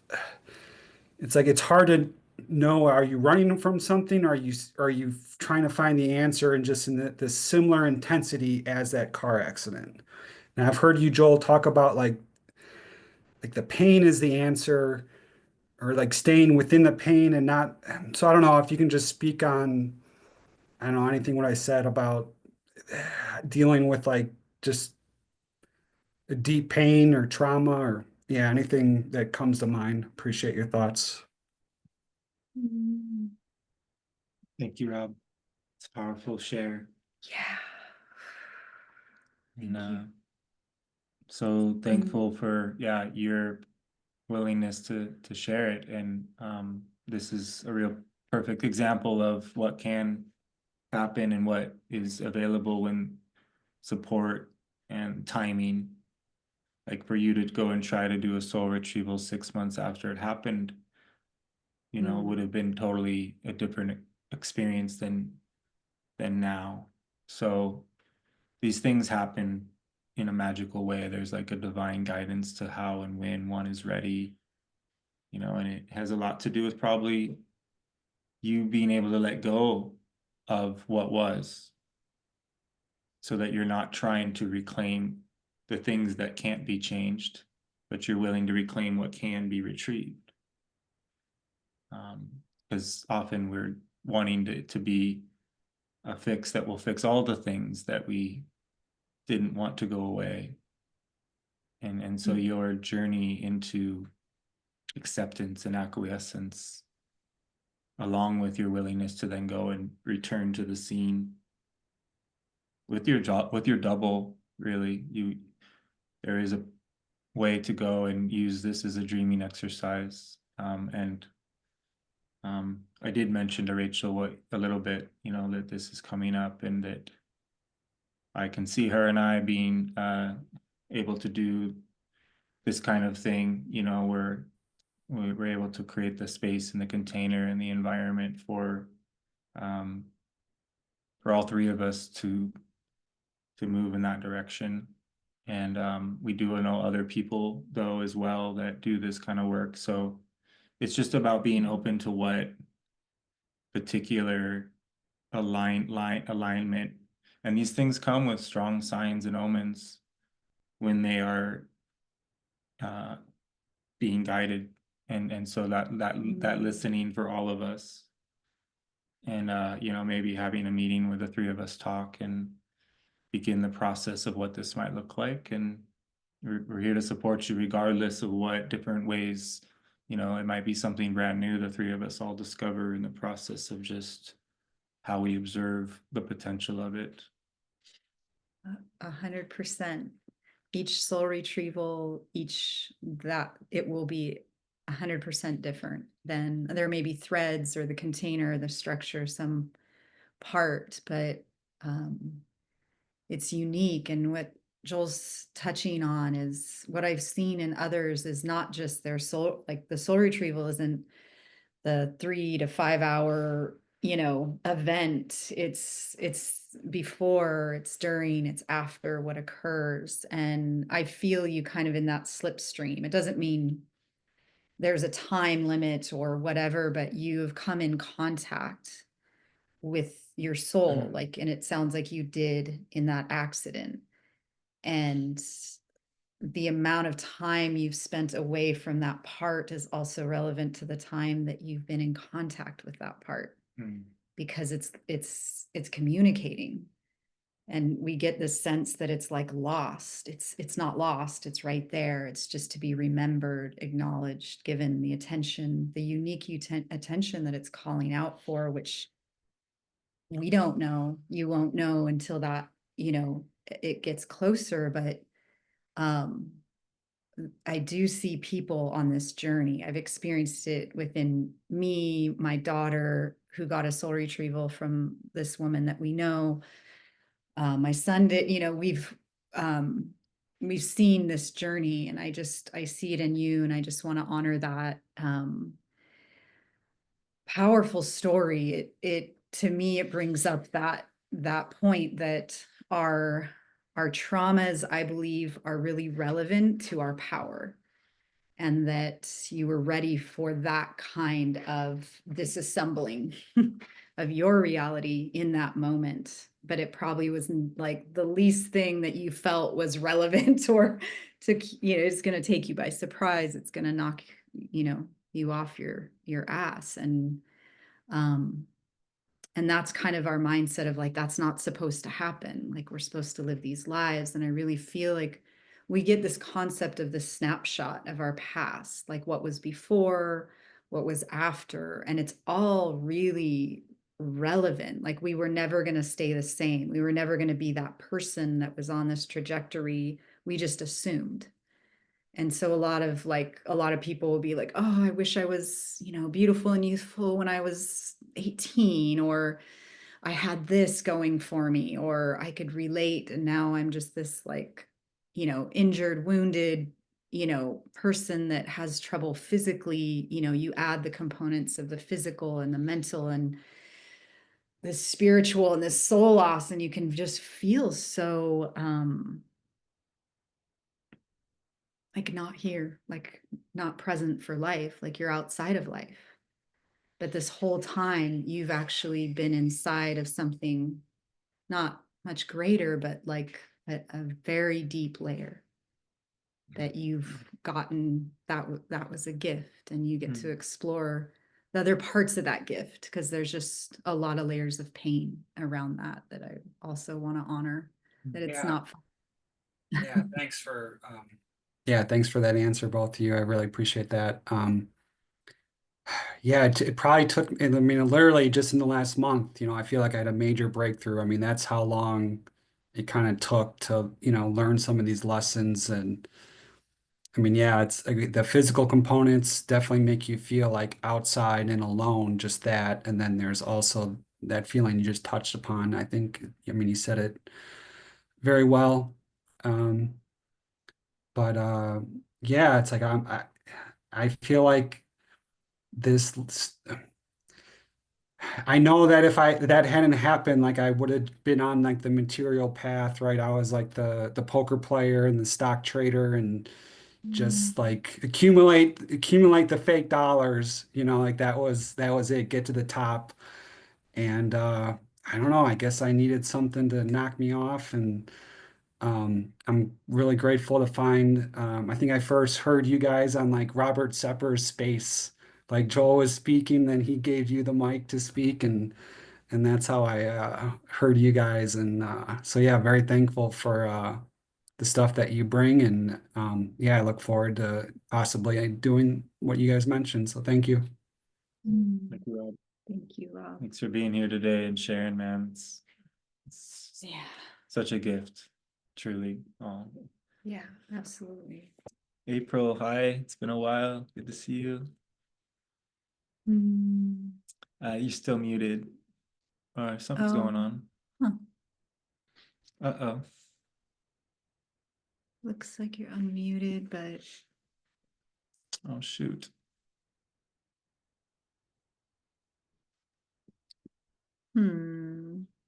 maybe mute and or She we could. did. Oh, Yeah. you did. Okay. Maybe we could try. Can't hear you. I don't know. Well,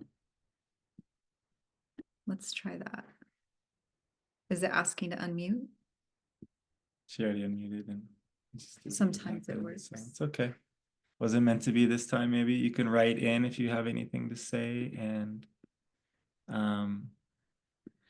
yeah, what a powerful connection, everyone. This has been really a magical process to be in with you. And Yeah, if April, you want some space to write in, we can pause. Okay, it's a new computer. yeah, Oh, tech things. well, if you want to switch to your phone, we'll stay on a few minutes, and you could jump on the call on your phone. Oh yeah, Natalia was saying come off and come back on. Yeah, You can decide what feels good for you. totally. No pressure. Wow. We really really appreciate all of you, and glad we can do these community meetings. And yeah, we're winding down, but let's see. we have time, April, if you Yeah. want. But yeah, we will be sharing this on my channel for people that want to. Oh, there we go. We got another April. 2 April. And there might be feedback for you, April, if. Yeah. Okay, we got you on. And then we'll get to Keon, and yeah, if everybody has time to stay on here, it's 5 after. Cool. Sweet. Let's keep keep going. All right, can you hear me? Yeah, Oh, perfect. Okay, I'll make this really quick. I just wanted to, well, thank you for the beautiful meditation. There's a lot I could say, but I thought I would share a really quick story to add to maybe give a visual to what his question was about.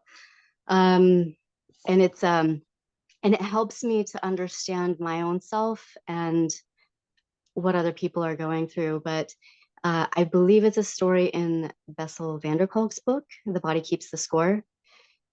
I think it's in there, but it really hit me, and it's something that I remember when I don't remember the rest of the book. But he was talking about how this war vet was in battle, and it was like close combat. He saw everybody in his troop get blown up basically and killed and slaughtered, and he was the only one left. And then when he went back to real life, he ended up like holding up convenience stores or whatever. Do you guys remember that story? And he had like either a fake gun or just his finger in his pocket. And he ended up doing that once a year. And then finally he's in the court system, and the judge recognized that it was on the same day that he had the, experience in war. And so it was just like, and I don't know how the judge, was able to figure that out, but it's amazing that he did. And he sent the guy to, counseling or whatever, and instead of incarcerating him. And so he was able to get better. But it's like these things that are in it's like trauma that's in the subconscious and in the nervous system tries to rise to the surface to be healed. But if we're not conscious of it, we don't understand it, and it just doesn't serve our lives very well. But it was interesting to hear Rob talk about like the need to sort of chase chaos after such a chaotic experience. And anyways, I mean, we know that trauma wants to rise to the surface, but I just thought I'd share that story because it gives such a powerful visual to, our trauma and how it tries to come out of the body. So that's it. Just thank you. Oh, Easy. beautiful. Thank you for bringing that in. Yes. And how it's cyclical. And to ask seasonal, cyclical, and our senses, that's why the somatic piece is so effective. Because we can track through our sensations if we're in our body. That's how we become more and more conscious. It's like the smell of the autumn leaves, decaying. It's like that brings in so much and can link to our different traumatic experiences, and we can use that to kind of wake up to it gently. Yeah. And that piece with Rob, yeah, that was the other piece that's like, oh, I can really relate to that. And maybe you too, April, I don't know, but if that's what you're bringing in. But yeah, it's so, my trauma was, my body was really broken down, but then my kids and Joel would be like, what are you doing? I would be like bouldering up this cliff, and I'm like, I just have to. And then I would hurt myself so much, but there was just that part of me, I think, that needed to meet. Yeah, I don't know. It's more to explore there for me. It just got brought up. So I'm like, whew, yeah. Thank you for bringing that in. Yeah, being a storm chaser, a rainbow chaser, a hot air balloon chaser, like chasing with the wolves, running with the wild horses. Yeah, I can really relate. Yeah. Thanks for staying extra with the time to listen, you guys. I appreciate it. Yeah. Hear from you, April. Thank you. Good to hear from you. All right, should we end with Keon? Let's do it. Blow it up, brother. Can you hear me all right? Yeah. Oh, good. I got a new microphone. As you can see, well, I've had it for a while. As you can see, my little website. So I'm about to start doing interviews. So anyone we need to talk, get great stories to share. My internet's really spotty too. Everyone, you can see and hear me okay. So I'll make this quick. Are we good on audio and visual? Breaking Yeah, up a little bit, but but we can hear you. it's good. Okay, cool. I'm gonna make this quick. I love words. First of all, thank you all for being here. Y'all are amazing, and the shares as well. And so at one point you said bitter. And so I instantly, my brain just went to, and I said bitter man, like the old Pearl Jam song, but it's better man.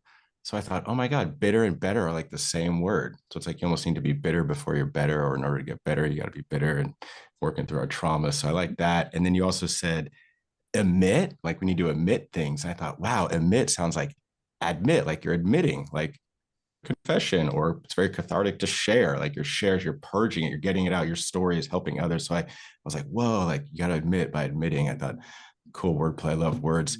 And here's something funny, since I'm weird like that. I was thinking, okay, you've got your wolf pack and all these different groups. So I see all these foxes. There's millions of foxes in my neighborhood right now. I live back up to redwood trees in the forest, and they're everywhere. So I looked up and I wanted to just think, instead of a wolf pack, be like, and I thought, oh, a group of foxes, or even coyotes. I love the shadow and the ego work. I don't think we need to fear it. Everything they say is bad, wrong, or the trickster is probably what's good? It's the opposite world, right? So I looked them up the other day, and a group of foxes, we've all heard of a murder of crow. That's a good one, right?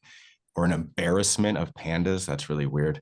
But a group of foxes is called a skulk, like skull, but with a K. A leash is weird. I'm like, a leash.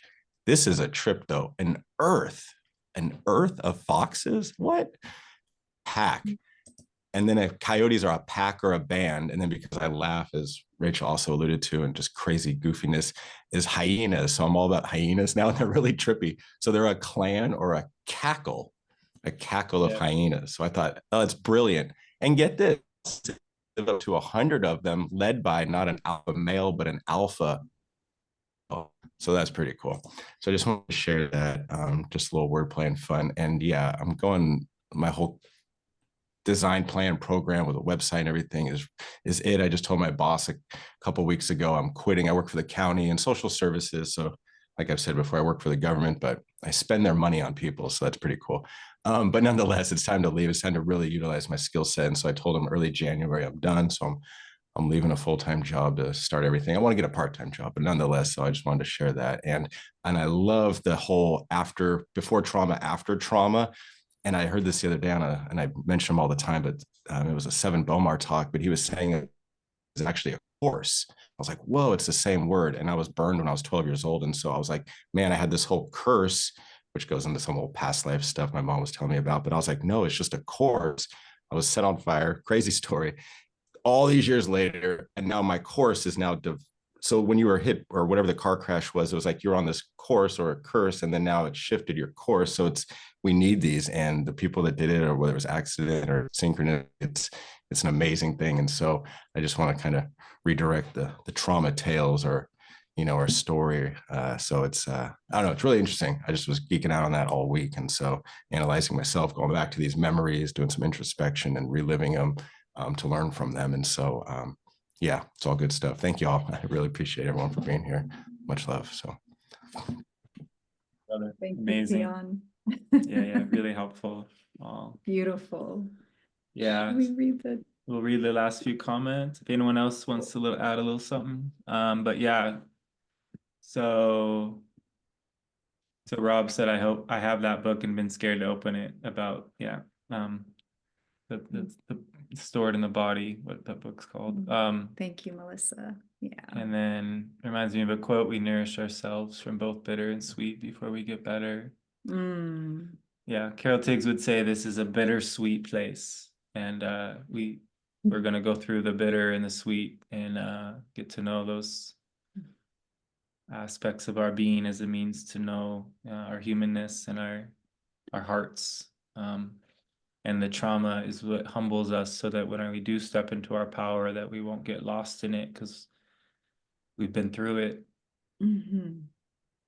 This is powerful. I appreciate your support, everyone, and just showing up is most of what it's about, is just being present together, connecting, and receiving attention. And so thank you for just being your unique selves, and for coming together today. And we look forward to got some new people joining next week. We're gonna be doing the final 3 classes of multiplicity. You're welcome to join at any time. It's just become like that. So feel free to reach out, and then look forward to those of you that feel called to step into the next stage of training together in person. As Bo mentioned once, that felt like being on mushrooms as soon as he got here. So it does move your perception. It is very strong energy to come together and to explore these abstract ways of connecting, and it's really effective. But we'll be sending love and intent to those that can't be here. It happens to be the same time that Jason Brashears will be doing his thing in Houston, and we didn't plan that. So there'll be kind of overlap of, and we'll be picking up on community coming together. There's a real magic that's happening in that group that I experienced in Virginia and San Diego too. So it's just really cool. We're all unique errants and people breaking patterns and freeing ourselves from old stories. So thanks for being dynamic and showing up to this intensity. And yeah, and just to let you know, I just wanted to say April was mentioning Waking the Tiger, Peter Levine, as well as Oh, Russell, or I'm not remembering the name of the other one that you were talking about. Bessel van der Berg. Yeah, that title. These are somatic. Body keeps the score. Body keeps the score. Yeah.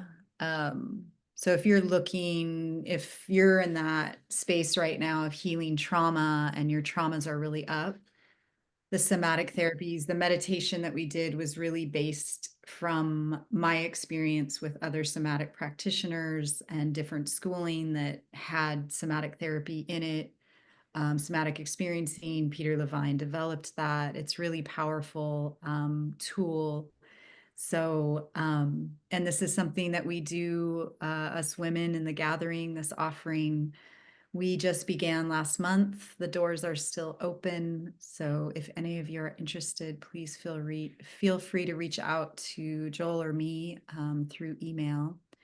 And yeah, it's a powerful 9-month journey for the women to gather and share about awakening sexuality and, womb healing, trauma healing, many, many things that we dive into somatically in the 9-month process.